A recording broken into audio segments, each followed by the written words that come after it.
ang ginagawa namin mga kalakwatsa, kaya tumutulong din ako. Winawalisan natin at grabe na itong ating ginagawa. Inaayos na sasakyan. Tinatapos na ito ngayon. At grabe. Oh. Pang ano na ito, pang junk shop. Pang junk shop na.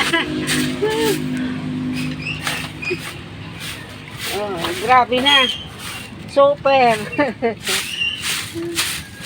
Yan, winawalisan natin. At ito kasi ay itong sasakyan na ito ay kinakargahan ng mga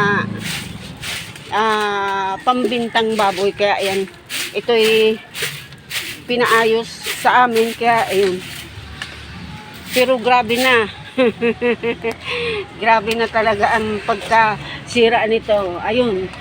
Ayun na yung upuan, inaayos. Pero na-welding na ito, maayos na doon. No? Dito na lang sa may upuan na ito. O, ayan.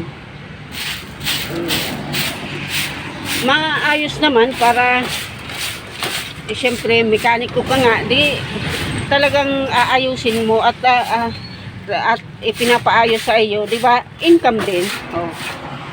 Kaya yan, aayusin. Nag-request kasi pati yung upuan ayusin. Ayan. Kinalas na namin ang mga upuan. Pero grabe ang dumi. Kaya winawalisan natin.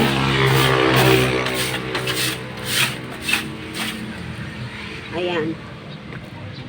Papasok tayo sa loob para mawalisan. At kawawa naman ang nagawa.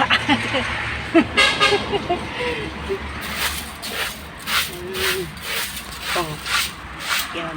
Nililinisan natin para pagkabit ng mga upuan malinis na. Iwi-welding pa ito. Wini-welding pa ang para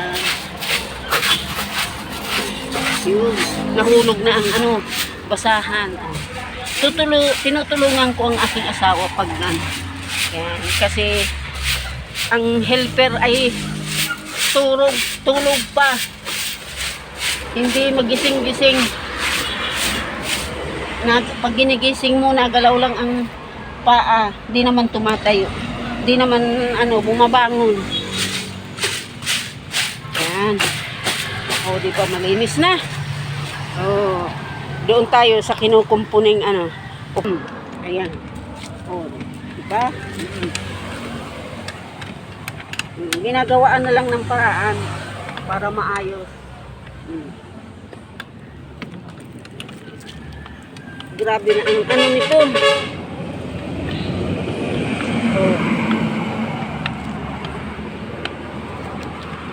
Ilang araw na rin itong naka-stack sa amin kasi hindi agad nagagawa at maraming tumatawag, madaming siniservisan, kaya ayan.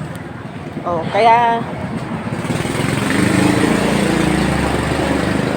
ngayon lang ito tatapusin. Iwi-welding ito. Ayan. Ayan, di pa tayo nakakapag hilamos man lang. At ito na nga ang inuuna at pipick up na daw sila ng baboy. Ayan. Ito ang aking vlogs ngayong araw na ito. Ayan. Maraming salamat sa mga nanonood. Ayan. #kalakwatsa.